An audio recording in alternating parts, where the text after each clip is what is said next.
Hold on to your ghosts! Oh yes, the battle lines have been drawn. Amuse me, Traveler Spawn. You're on the edge of victory. Annihilate them. As if my life wasn't hard enough already. If you think this armor is impressive, you should see me out of it.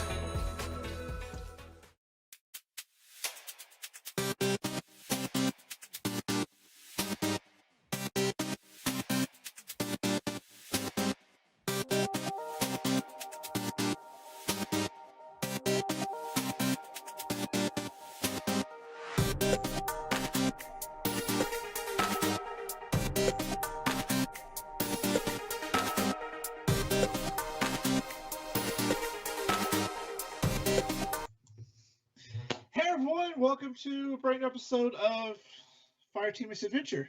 I got my shows confused there for half a second. I mean, when you see my brain go blank, you know my gears are turning. I'm like, wait, what am I doing? Welcome, Guardians. I am one of your hosts, Slayton, joined by my other amazingly fun Bullethead Guardians. It starts with Maddie. Hello, I'm Maddie. And we have Arctic. Hi, I'm Arctic. And we have the real DP back from an extended leave. Yes. I've had some issues. I am glad to be back. So, I have two fun Destiny stories happen to me this week after watching DP's stream where he was totally ruling them until they spawned behind him on that map. I don't know how that happens. I was like, they should figure that out. Spawns are spawns, man. That's since I've been gaming. Well, I did get killed by my first Eyes of Tomorrow in Gambit. That dude hit me from all the way across the board. Oh, yeah. But the second invader came through. I was playing a lot of Gambit this week. He and I got in this jumping match because I was the last one standing on our side, and he couldn't hit me because I kept jumping backwards, and he couldn't hit me because he kept jumping at me, and then I punched him and he died. Oh, so. Nice. I bet that felt good, didn't it? Very satisfying. It did. Yeah. I know that when I see an invader come, I like to go hide. Well, he found me, and it was just literally a jumping match of death. So, we've had some fun. This season's starting to wind up, but it's getting kind of boring. So, today we're going to talk about some of the This Week at Bungie's that talked about all these Nerfs that are coming.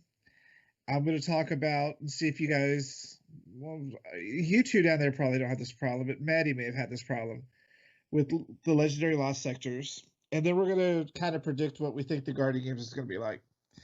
Plus, when we first started this show, we had a bunch of segments, and one of them was a PvP segment. But I decided to just focus on one thing and turn the PvP into its own show. And it's actually happening. This week on Thursday, you're going to get these two fools down here in the Crucible Academy. Let's go. I don't know what to expect, but I'll be producing it from the back end. A lot of bitching. It'll be lots of fun. A lot of bitching. No, I'm just messing. Maybe I'm not expecting to know half the things they're talking about. Like, just listening to their streams, the only thing I knew was happening is they were mad about respawns and snipers not hitting. I didn't know anything else they were talking about. So it's going to be exciting. Catch that Thursday. Plus, I am gearing up for the podcast only lore discussion. So I'm going to be going to the Discord to look for people who really want to talk about lore, because I kind of have an idea of how to approach it without it being something that everyone else does. So we're going to talk about that on Discord. So if you're on Discord, we're going to have that coming up soon, but I really want to get this PvP show started. We're going to have all sorts of fun. So thank you for this just in for your comment about our fun intro and laughing so far. So let's get this thing started. There are more Nerfs coming. And one of the things that I just cannot fathom is how they keep nerfing everything, but they don't seem to nerf the world. It's always weapons. Nothing else. Nothing else. So let's go over this batch of Nerfs. Who has it up? I have it up. All right, let's start at the top. Weapon archetypes in? Yeah, just roll off weapon archetypes. You can go ahead, Art. Cool. So aggressive 120 RPM hand cannons are very dominant in PvP. We've received enough feedback that we want to rein them in a bit without completely taking away their range benefits. So in case you didn't know, in Beyond Light, they got a extreme damage and range buff, which has been fun. 120 Like what, RPM 47 meters? Yeah, something pretty ridiculous. Scout rifle ranges. So these weapons will now have damage and aim assist fall off distance reduced by between 2 and 4 meters based on the range stat. This roughly halves the range buff that they received in Beyond Light. So depending on what 120 RPM hand cannon you're using, this might be big or it might not be. So See, that's what I was confused at. Didn't they just buff these hand cannons? Mm-hmm. Yep. And now they're like, our bad, y'all. Just gonna kind of read them back in. Yeah. It's not going to be a huge buff. Like I even use them in PvP, or I mean in PvE. I was doing a Pit of Heresy today, and I was using my Killing Wind Rampage Igneous Hammer from Trials, and it does work. It does work in PvE as well. It's great, but 47 meters, I think it's going to probably drop anywhere from 35 to 40 now. Which is I think a good range, honestly. Yep. I think I'm going to actually notice this one because this is the one season I've actually used a hand cannon primarily. I never use them. So I've been using hand cannon and rocket launcher. I've been stuck with those and a sniper rifle for when I feel like using it. So this is the first time you're actually going to probably notice this because I use Thorn all the time. That's because I have the exotic gauntlets that go with it. Yep. But it's just to me, it's such a quick turnaround from something that they just said, hey, go have fun with hand cannons. Be like, don't have too much fun, y'all. No. And you got to think, we think it's a quick turnaround, but it's been 6 months. Yeah, it has. It's been a long while. Yeah, so we got all these buffs back in November. So it seems about the right timeline, for Bungie. Do some quick adjustments. I mean, you look at the weapon report on Trials report, and it's either shotguns like Fellwinners or it's 120 RPM hand cannons. So they were bound to get touched up just a little bit. And again, depending on what 120 RPM hand cannon you're using, we'll see how much it actually changes it. Because stuff like Sturm is still going to have insane ranges. Especially now that they're changing it, that perk. Mm-hmm. It's going to work with any weapon, not just string now. So that's going to be good. Yep, absolutely. Maddie, so what's next on the list? Well, when are they going to nerf the stupid Fellwinter's light so I can actually go back into PvP it's and have some enjoyment? Next week. I like that good. It's in these notes. Yeah, so it's in the notes. We'll get there. We'll definitely get there. So next up on the list is Vortex Frame Swords. So with Falling Guillotine now viable forever, we need to adjust it a little, as its damage output is flat out higher than all other legendary swords. With this change, we allow it to keep its high damage output, but reducing its full reserve damage output by reducing the number of heavy attacks you'll be able to perform. So all they're doing is making the ammo cost for heavy attacks cost more from 4 to 6. Yep. I understand that one. Yeah. Which kind of tells me, like, if they're trying to rein in the Falling Guillotine some more, like even more, we're about to have another exotic sword. Quite possibly. Like, maybe Dark Drinker again? I'd rather they go with the axe, the hammer that we have, the hammer proving. I'd rather they do that. Yeah, I mean, they've already kind of alluded to it in other posts that we might be getting other sorts of weapons. Yeah. So not just swords. Because there's also a Lament nerf in this too. So you got to know that they can't have just one Lament and you're bringing out another exotic sword. I mean, look what they did with Eyes of Damar. It's a very strong weapon, but you still have legendary rockets that are better. Yeah, absolutely.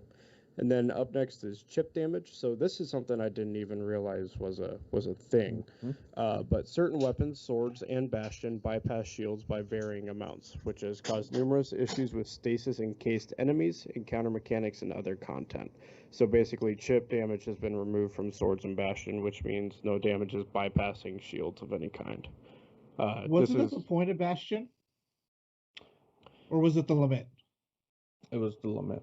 Yeah. The I thought that lament was the is whole still point going to of the do sword. its job, but it's not going to do damage until it breaks the shield. It was doing damage it's kind of confusing while because it I was. didn't even know that this was actually a thing. Mm-hmm. And your Bastion, I've been using it for a while. It can now, like currently, it can break a Titan shield, or I mean a Titan shield. What the hell am I saying? Yes, also a Titan shield, but it can do like a Hive Knight shield, and it'll do damage through it as well. But now they're going to take that little bit of chip damage out until you actually break down, the actual barrier that's in between you. Yeah, Maddie, I any use thoughts? Bastion a lot in PvE. I love it. Maddie, do you have any thoughts? I wouldn't mind another sword similar to Black Talon. Only let's, Yeah, kind of Get caster some- framey. Yeah. Well, I just love the look of that sword. It's so beautiful and elegant, and then you can just, fly a big old shot off across the room. Like, yeah, I love that sword. But I'm a hunter, I like to stay back, like kind of hide back. So I'm anything that gives me range and distance. I love it. Yeah, I have been running Falling Guillotine for a while just because it does have some basic damage. It doesn't take an exotic slot, so I can use another slot for that. But I'm not comfortable having to be up to a boss that close all the time. If you watched any of the Gambit tournament last weekend, you probably saw me get just stomped the F off the map multiple times trying to get in there to get that damage. But so I'm excited to see what I hope they just don't bring in just another plain sword that's got big damage. Let's do something fun with it. I like the swords because most of them are just fun. Do you know how many times I've killed myself by propelling myself off a cliff with that one sword? And we have a comment that said, "What about Dark Drinker?"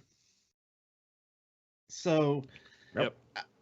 I thought that's why I like the swords. Is they all mostly work differently. They're fun, and I'm okay with the nerf to guillotine because you're right. It is everybody runs it. You just see them spinning like the Tasmanian devil all over the map. Yep.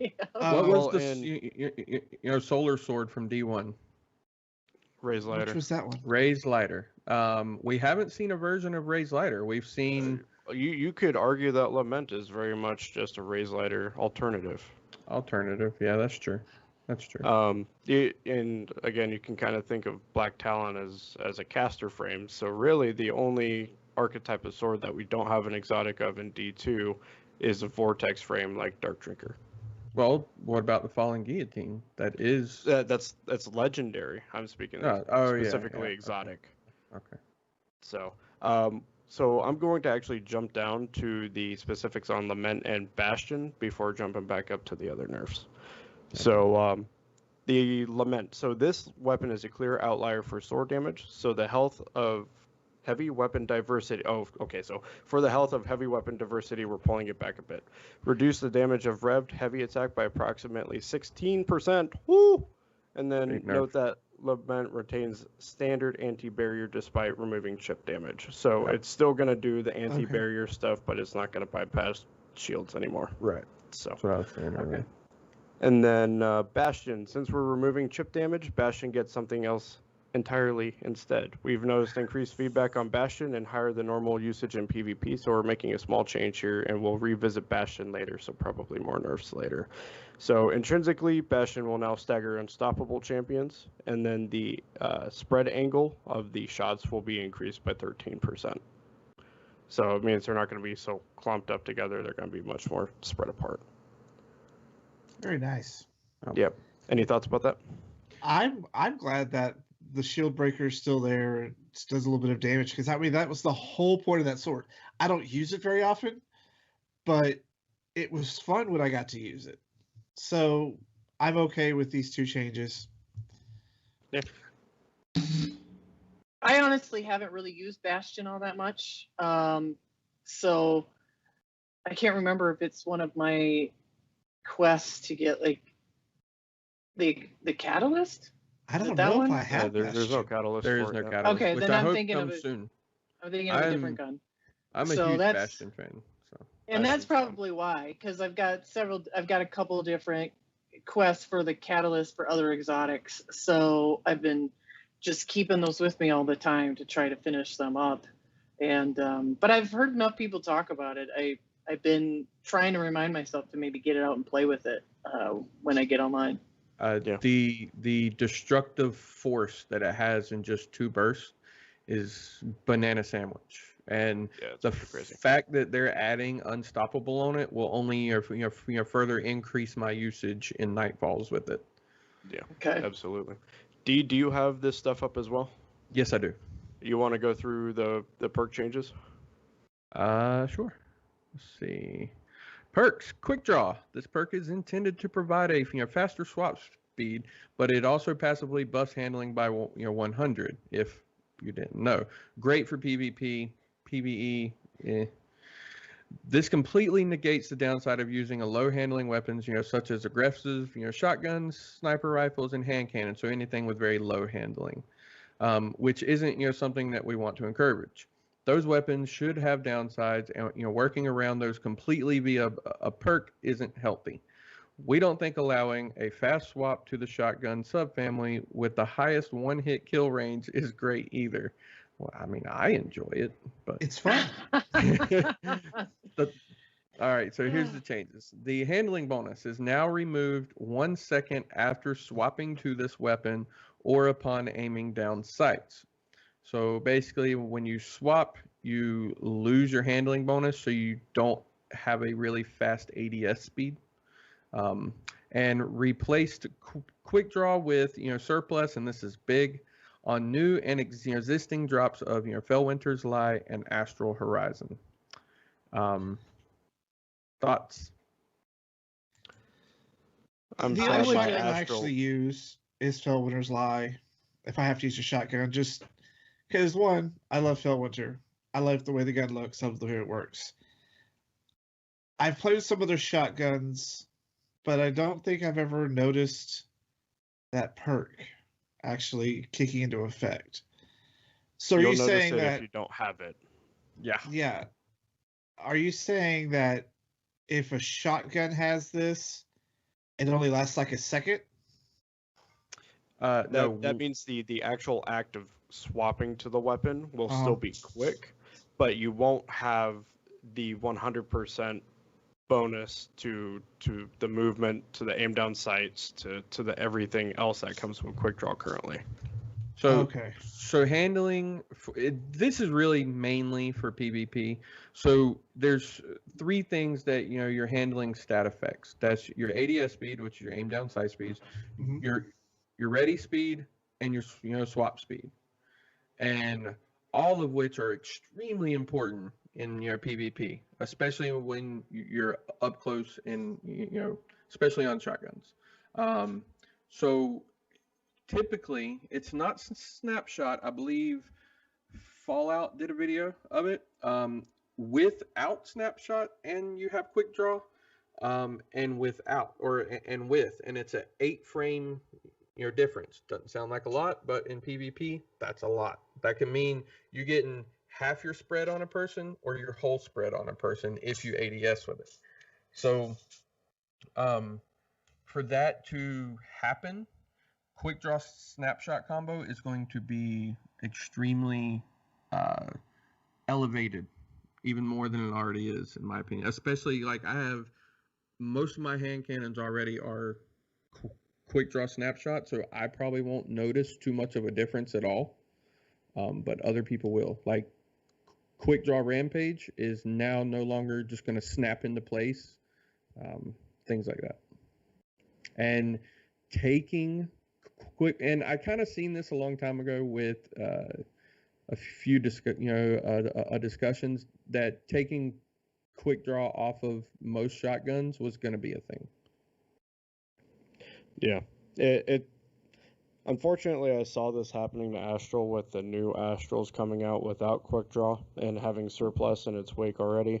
So it makes me sad that my God roll quick draw opening shot Astral is going to be a surplus opening shot Astral. Well, so I have one. I got one of the new ones.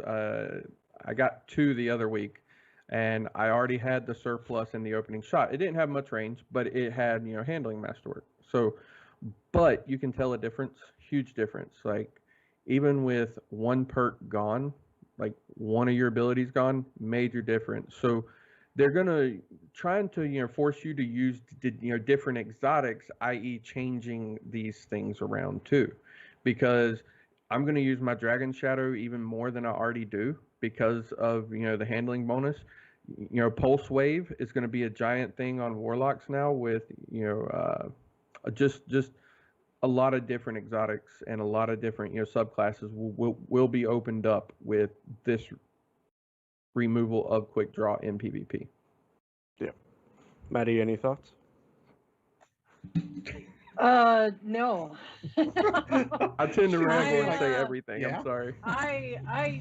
I can barely maintain trying to figure out what one good perk is on any weapon that I carry with me, let alone what the god roll perks are. So that's why I make little post-it notes with tips and tricks down in the corner, and I go to people like you guys and say, here are the 3 guns I have for this one. Here's the perks on them. Which one is the best? I'm finally, I've been going around just holding on to every shotgun I come across, and then I'm gonna make DP or you are to get on a little chat with me, and we're gonna go through them so I know which ones to keep and which ones I can ditch. So.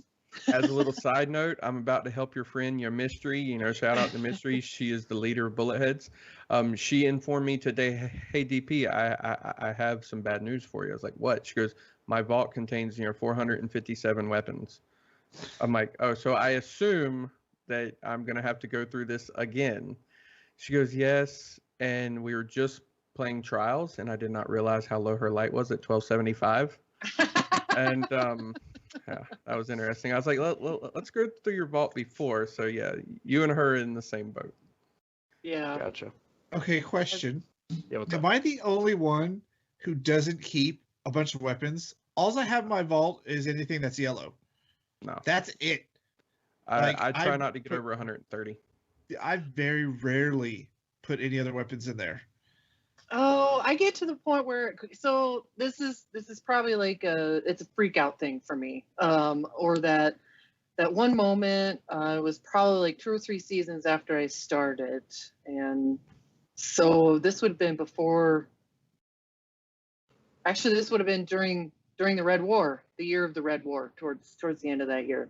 I finally was getting into Discord and talking with people, and somebody was like, oh yeah, this is the god roll for this weapon, whatever it was.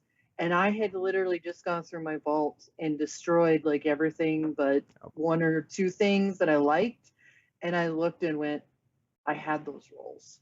I had like 3 different items that people said you should keep, because I didn't know any better, because I new to figuring out the perks. I still got to figure out mods on my gear. Oh man, I'm just wait till next season, figure out shit there.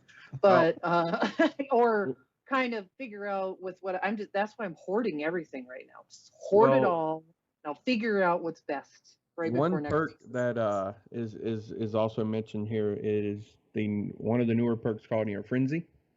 Yeah. It says this perk has extremely high uptime in PvE, to the point to where it is clearly a better choice than most other damage perks. We like the high uptime and want to preserve that, but want it to award less damage than harder to activate damage perks. So they have reduced the bonus damage from plus 20% to plus 15%, which on a SMG 5% is it's not huge, but it'll definitely make a difference for you. Yeah, it's a few more bullets. So your Reservoir Burst is another one, and if you are any fan of fusion rifles, then you know that the Loaded Question, I believe, was the only fusion rifle with this perk, and for some odd reason, even though it's not in the game, they decided to do it, and we'll get to their little comment, but it says it now increases the magazine size in addition to its other effects, which Arctic, what was that again?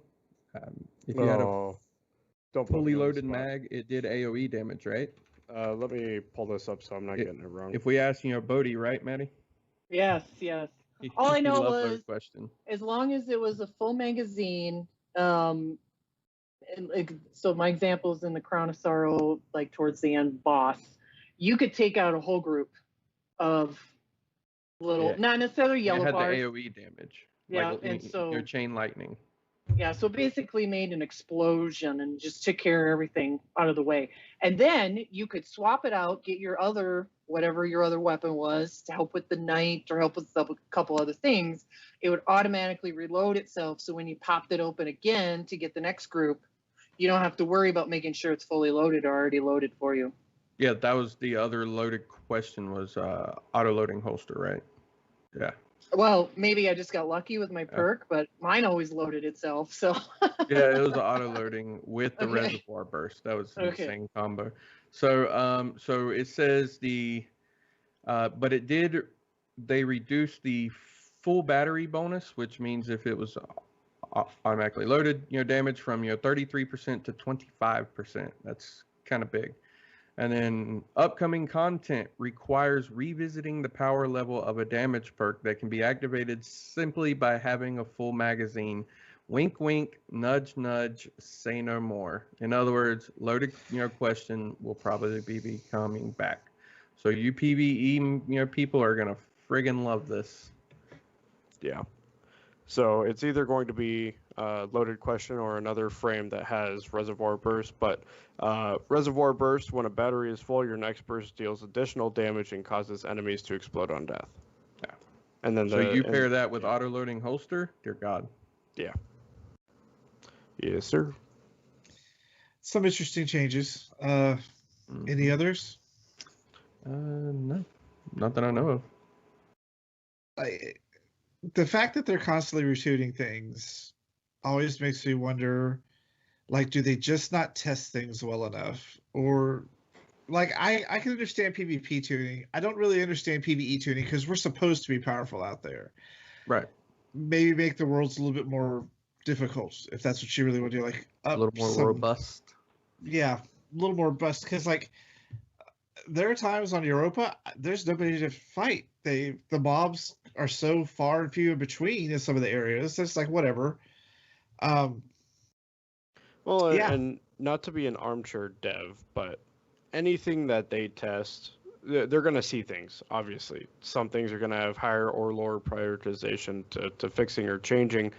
But when they put something out there for millions of players, that's all the testing and balancing you'll ever need, ever. And it's not something you can quantifiably do in a studio with only a few hundred developers. Well, my other question is why do they want to force you to keep switching weapons? What's wrong with liking the weapons you have and using it for a while, and then turning them out and exploring some other ones from time to time? It seems like they're constantly trying to make you switch weapons like every 5 minutes, and I don't get it. And it's changing the meta, keeping it fresh. I mean, if you use the same loadout every single day that you played Destiny, wouldn't you get a little tired of it eventually? No. Okay, I that's played with games that's like fair. that for I mean, 2 fair. years. That's fair. I mean, to be completely honest, all I used was Fatebringer in D1 for the longest time. Yeah. But when they, sunset all that stuff, it forced me to use other things and like other things. So it's the same similar concept with the seasonal mods too. Making you use bows. Why would you ever use a bow? Well, it has overload on it now. So I don't mind exploring, but I want to be able to explore my own. I don't want to feel like I'm constantly forced into it. That's right. And a lot of that I feel has a lot to do with the hell the thing's called, the artifact. Yeah. They kind of force you to get out of your comfort zone, which is fine. Like you're like Arctic. All I used was Mountaintop and PvE ever, and then it got sunset, and now I'm on to Bastion, which is an exotic, so it might not get sunset anytime soon. But if they ever sunset exotics, I'm done with this dumb game. Yeah. So I enjoy being forced because it gives me a moment to go, I did not know that this gun was this powerful. Why have I not been using it? It's really fun to use. And that's what they want. They want, like Arctic said, is their game to stay fresh, somewhat. Not just in this lull, little Then doldrum. maybe you create worthwhile content to keep it fresh and not force people to switch out weapons. I don't think this season was a home run. It was at first with the battlegrounds because of the amount of enemies, but it got very boring very quick to me. It didn't keep you involved because ultimately it turned into kill this high priority target or stand here and wait for this thing to, your ghost to load something and then no go real kill more mechanics guys. to it at all. Yeah, there are no mechanics to it.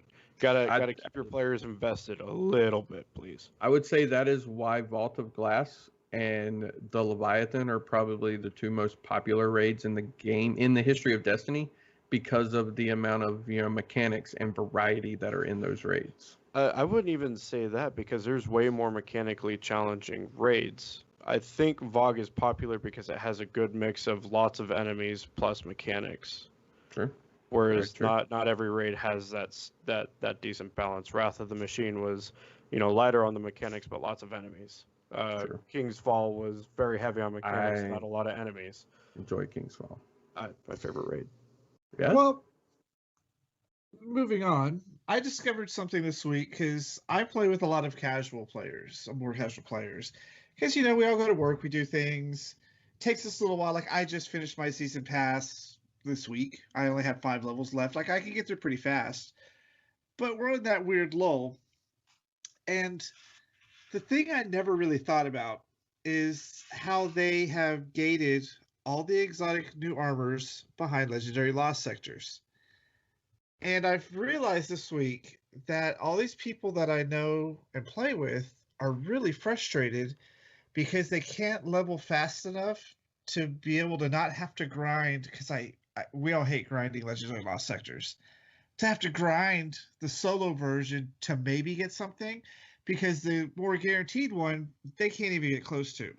And by the time they get close to it, the season changes and the level caps are upped. I don't know if anyone's ever experienced this, Maddie. Like, you're more casual like me. Have you got anything from any of the legendary lost sectors? No, but I'll admit I haven't really done a whole lot of them because aren't they now or maybe I'm mixing it up with what you and I tried to do that one day where it was like the recommended light level is 1300 and I'm like, well, okay, I guess we won't be doing that right now. And that was the low end. And that was the low end, yeah. I mean, no, I haven't been playing like I would normally in a season, but I'm at 1295. I'm getting there. It's not like with last season where I was at the max in order to make it for the raid. Yeah. But so I haven't even tried it. I tried some of the other ones where you kind of go on yourself and it's not quite so bad, but yeah, the drop rate is ridiculous. I was watching good streamers, like Glad, I think went in, was doing one day trying to get a pair of, I don't know, pants for his hunter. He did 30 some in a row and still he got one drop. It had shitty rolls that he didn't want as far as the stats went. So he just kept going. And I'm like, okay, he's a tryhard. That's like what he does. That's his job. I mean, he plays games and he takes it to the max. That's not your even semi-average Destiny player can sit there and do the same lost sector 50 to 100 times, hours in a row for a small chance. And this was an exotic he already had. He was just trying to get a new roll on it or new stats on a different roll. I know I've got 3 exotics for my hunter for the season. I can't even attempt to try to get right now because yeah, sorry to interrupt. I know, go ahead. I'm just I could see why Bungie wants to put stuff aspirational loot behind certain content that may not be getting played all that much. I think it's a combination of frustrations. The level cap is too high. We don't have enough time to really play like we want to. Also, the content isn't really there to make us want to come play the content. Not enough. So, I mean, it's a combination of things. and I think it'll be better next season because it's only going up 10 power levels. If you're at the the current powerful cap, you only need 10 levels, which I mean is a little frustrating, but also it's better than 25. I got lucky and I got necrotic grips after like 5 or 6 runs through a Bunker 13 because that's the only thing I can solo because of the helper bots. And I felt their frustration because they want some of this new armor, but they have no chance of getting it. So you're right. Maybe next season when it's only 10, they won't feel quite as bad getting up there. But I just thought it was, after a while, they want to nerf weapons, but they don't want to nerf how you get these things. Like make it a little bit easier for people, like maybe lower. I understand it's supposed to be a challenge, but maybe make it so maybe it's not have to be solo. Maybe it could be a group. Maybe it could something to change it so that people can access some of this new stuff. Yeah, that's a hard balance to strike too, because so you have to try and please the new players, and you have to keep them coming back. So more casual players, but you also have to try and give something aspirational, something more difficult for your hardcore players. But at the same time, the most difficult stuff in the game right now is Grandmaster or Master stuff, and people are still flying through it. It's still super easy. And that's not even real difficulty because all they're doing is increasing the enemy's numbers and decreasing your numbers. Me personally, I can relate with Maddie's comment on Glad. I watched that man try to get a better worm husk for 70 runs and he never got one. So I was like, I got to test this myself. When stasis first hit, I knew that frosties on my hunter were going to be huge for the ability spam. So I went into the legendary Lost Sector, I believe it's down in the ship, and I was running it in 1 minute and 35 seconds and flying through it with golden gun and everything. And I did 33 runs. I got 1 pair of Stompies and I got 7 pairs of Bombardiers. And I'm like, why can't I just choose the exotic that's going to drop and say, okay, this is going to be the thing that drops. And I don't care how many times I got to run it, but I guarantee that my next exotic drop would be a pair of Frosties. And the pair I got were worse than the pair that I already had. So right then, I was just like Slayton said, it just disheartened me. So I definitely understand that struggle. What it sounds like is it's a power level, or not power level. It's a leveling thing. The content isn't there, but also there needs to be a way for us as players to have more agency over the loot that we get. That'd be great. Like I thought they were doing really good when they did the card system for, what was it, the Nightfall? Or was it? It was for Nightfalls. We did have the 9 of Swords or whatever the hell it was called. Oh, yeah. That was a good idea. I never figured out how to make that card work for me. So. It was just about modifiers, and so I 100% agree with that. And like they're saying in the chat, yeah, you do have to have things for elites, but you should have put everything new strictly for elites. That's like Trials is fine. There's specific trial stuff. That's perfectly fine. But that's not the only new stuff. They should do stuff strictly for Grandmaster Nightfall, stuff strictly for these really high-end activities. Well, if you really look, they have. But everything new armor-wise was entirely in Lost Sectors. They're slowly implementing it, in my opinion. With the addition of the Grandmaster Nightfalls, you have your Adept mods and your Adept weapons, just like it was in Trials. So while we may want it all and we want it now, this is my money and I want it now commercial, I see them slowly doing it, because if they give it all to us, and as a player, I don't enjoy it either. Like, I want my stuff. But at the same time, as a developer, look, like Arctic says, you have to space it out, but Bungie has the tendency to space it out too much. Well, and I mean, when you only add 1 piece of exotic gear per class and stick it behind something that requires some serious time and effort to even be able to do, That's frustrating. But on the other hand, if they just throw it into the whirlpool, the people that have exotic engrams sitting in their postmaster ready for the next season to start, open that stuff up, you get your piece of gear, and then what now? I thought they fixed that so it doesn't do that. No. Or they're those lucky SOBs that get Eyes of Tomorrow on their very first Deepstone. Still don't have it. Right. We're Well, still mad about that. You know? the point being is that you can't just throw it out there for everyone to get day one, but at the same time, there needs to be agency in how we decide to get loot. So instead of putting pants as a reward, specify what specifically will drop from it. So if it's pants, it's Stompies for Hunter, it's Antaeus for Titans, Transversives for Warlocks. You know, this is the drop pool for today. You know, have it rotate. Do something like that so that it's like, well, they don't have it today, but they might have it tomorrow or the day after, and I can go get it then.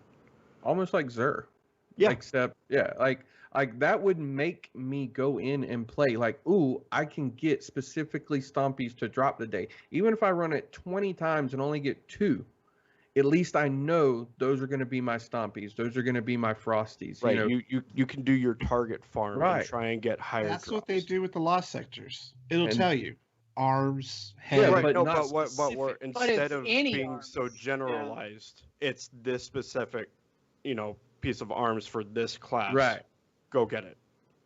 I would love that. Like if it said, okay, in today's legendary lost sector, instead of saying legs, it says, okay, so for the hunter today, you're going to get, Stompies if you grind this out enough. And you could specifically grind on that day, that roll, and get your roll. Like that would make me go into PvE more, because right now I don't even touch I don't even look at PvE content. It's like a secondary part of the game. Yeah. But that doesn't really deal with the aspect of the casual people who can't get near that recommended level cap to even get in there.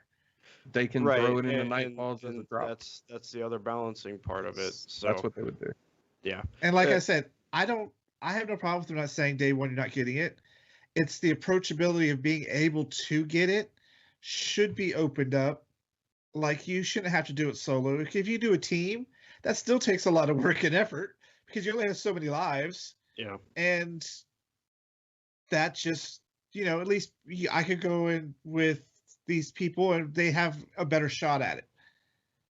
That's okay. But to solo it, make it like maximum level to make sure you might have a 50% drop is weird. But when the lower level, you have like a 20% drop, if that.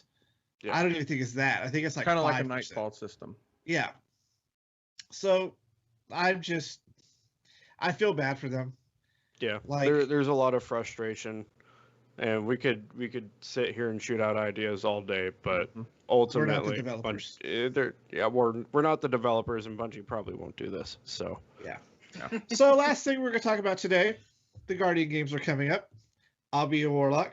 Maddie, what are you going to play as? Oh, I think we all know. Hunter, baby. Hunter Master Race, baby. It's her only character. Yeah. What about you two? Hunter, all the way. I'm torn. I really want to do Warlock, but my only character that's leveled right now is Hunter. So. Oh, man. Oh my God, I'm the only Warlock among us. No, I don't know if they do what is rumored, which is you subscribe to a class instead of doing bounties for all classes. Yep, then I'll be on my Warlock be farming. Yep, so that's how it is. I read about it earlier today to make sure I was up to date, and they said you have to choose. You cannot come in and do all three. You choose which one. So you got to choose Titan, Warlock, or Hunter before you can even start Guardian games. They will not let you switch back and forth. I have a big problem with Guardian games. Guardian games to me is not fair. It is. It's not. I'm a Hunter main, and they nerfed us, and we stayed at the bottom regardless. And we all know that they can over nerf, and the Hunters were extremely disheartened. Like if you read the forums like I did, we're like, screw Guardian games. We're not even going to get the bounties or do the participation. I understand why you did it because there's more hunters in the game. But at the same time, it's like, don't nerf us. And Warlocks felt this to a lower extent too, just not as much. Yeah, because y'all have the least amount of players, I think, right? Is it Warlocks? No, we were in the middle of the road. Titans had the least amount, which is why they had so much weight on them. They were ahead at all times. I never seen the flags move ever during last Guardian game. I saw them move once. They moved a total of twice. The first day Hunters had it, the second day Warlocks had it, and then Titans sat and stayed there the entire rest of the event. And that was after they did the tuning, because the tuning wasn't there initially. I didn't even. Or if there was tuning, they changed it after the second day. I did not care about the heir apparent. I didn't care. Like, I was pissed. I generally was pissed, and I don't get pissed at the game too often unless I'm in PvP, obviously. But from a hunter main standpoint, I was pissed. I like the cosmetic stuff. I got it all last year. I got the ship, the outfit, all that stupid stuff. I don't know how they could balance this with such variation in what players play. I think they said that when you go to play, it's be like a specific strike playlist, and there will always be one Warlock, one Hunter, one Titan. And you're all going to be competing for stuff within. But you always have that one person who wants to run ahead. I mean, if you look at the history of stuff like that, where you're having to fight your team for kills, that's not fun. It's not fun. It's not fun at all. And I didn't do Guardian games last year because I wasn't around. I took a break during that season. But the idea of grinding bounties I can't think of anything less fun than sitting there grinding bounties at all. So if it's anything like that, I probably won't participate again this year. If they were smart, they would do a version of Gambit with a team of Warlocks, a team of Hunters, and a team of Titans all playing against each other. That would be kind of fun. I would see that as a big disadvantage, though. Not necessarily. You're a Warlock team in PvE. I was Huge thinking disadvantage. If we're doing Gambit, you've got you've got Curus Titans that could literally delete Gambit bosses. Right. I forgot about that daggum chess piece. That is true. Oh yeah. Yeah. Whatever they decide to do, I hope they don't overtune it, and I hope they are ready to make changes on the fly to try and make people happy. But I hope that there's some fundamental change that means that we're not farming bounties the entire time. That's my biggest hang up with it. This isn't the one with the floating islands and no, that'll be around August. But the same thing. I mean, everything that we've done for every seasonal event is bounties. I'm so tired of bounties. Give us something substantial to do for an event, or just don't even bring it back. Well, do you think that's what the seasonal challenges are for? Seasonal challenges. I like the seasonal challenges because it asks you to play the game in all its different aspects, but it also feeds into the progression system of that season. So like, getting Helm, War Table, Reputation, and stuff like that, that's fine. I don't necessarily look at that as doing bounties, but in a way, yes, that's basically doing bounties. It just doesn't feel like that. But you don't have to do those in order to, get that level up system going. That's stuff that about 50% of it, you'll do it automatically by just playing the season. Yep. And then 25% of it, you put in a little extra effort, or make sure you've got these 2 or 3 weapons equipped to get some of that seasonal. And then the other 25% is I have to make an effort and I have to grind to get the rest of the stuff. And at least you get something good out of it. I mean, you get thousands of bright dust. You get the stuff that you're kind of already looking to get that you don't necessarily get from bounties. Yep. But So I've even gotten in a really bad habit. I log on and I'm doing my thing and going around, and then realize, yeah, I don't have any bounties on me. I've completely forgotten to go get bounties now, which is why I still haven't hit 100 on my seasonal, because I keep forgetting to pick up bounties. I used to be broke all the time because the only thing I ever bought was bounties everywhere. Well, I think bounties are just overplayed, outdated, and everyone's bored with them. Well, it's because it's so easy to just stick bounties in front of something and tell someone to go do it, right? Well, I also think it's because everything offers bounties. In Destiny 1, you just got the ones that were off the board, and you just had fun with them. Yeah. Now it's like every single vendor has bounties you have to go through to progress with them to get the things they have. I will admit it took me a long time to get through all the quest bounties or whatever that the Exo Stranger had for me. There was one I actually deleted it because I think it was a strike one, and I had to get a final stasis blow on powerful enemies. That's so ridiculous sometimes. And I had to get 7 of them. And I have that one.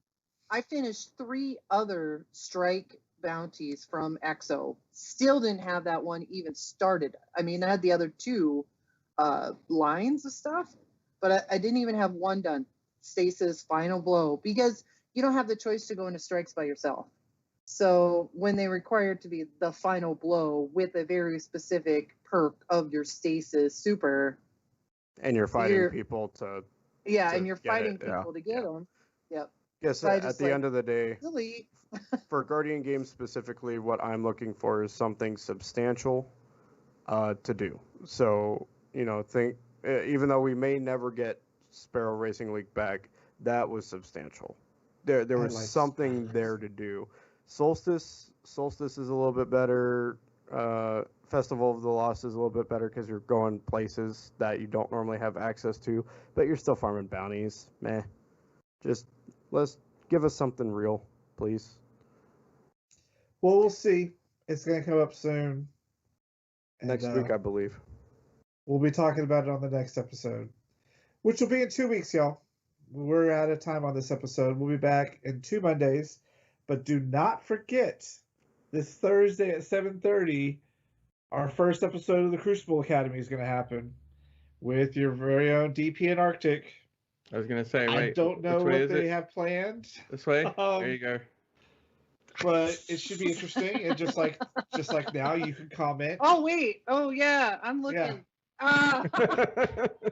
You can comment, and they'll see your questions, and we'll get them up on screen for you. And it'll be interesting. If you have access to the Bulletheads channel, feel free to go into like off topic or streaming or anything like that, and mark any questions.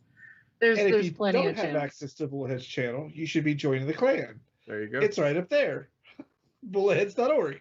We need some more your PC players on Team 4. Let's go. Yeah, come join us, because when crossplay happens, we're gonna be one big old happy family doing everything together. Like I can play with Arctic again. Yeah, well, I can play with you're the one that moved the PC, so technically you left me. Look. Yeah. I know. You guys.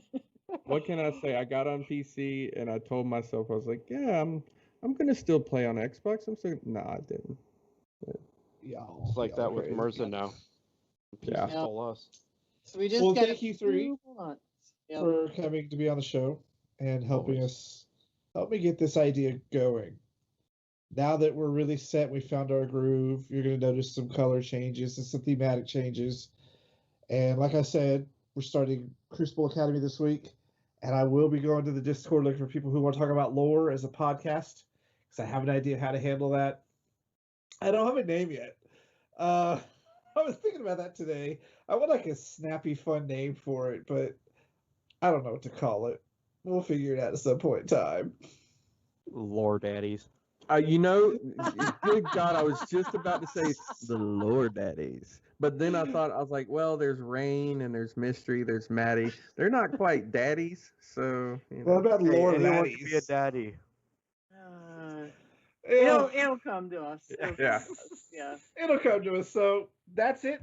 Thank you guys for joining us. We'll be back in 2 weeks. Don't forget Thursday, 7:30 Central. Come and watch Crucible Academy. Which I don't even know how that name hit me today, but I hate you guys. It was like Crucible Academy. You were watching My Hero Academia, weren't you? No, I actually don't watch that one. I don't watch a lot of anime. Not anymore. I got tired of the kind of creepy, overly sexual, perverted monster girls harem animes. Like, I'm just done. I found some that aren't like that, but most of them are, yes. Yeah, it was just funny because one of my favorite animes is Kaiju. It's the one where they fight like Street Fighters, but they can use their breasts and butts. Okay, I don't know that one. It's hilarious. Right. It's everything I have wrong with anime, but they make it work in a way where it's parody and funny. Like, This is one of the falling off attacks real is called quickly. Attack on Butt Extremely. Titan. There was a goodbye, and now there's tits and ass. Yeah. All right. So it's real goodbye now. We'll be back in 2 weeks. Tune in Thursday for Crucible Academy. We'll see you then. Later, guys. Later.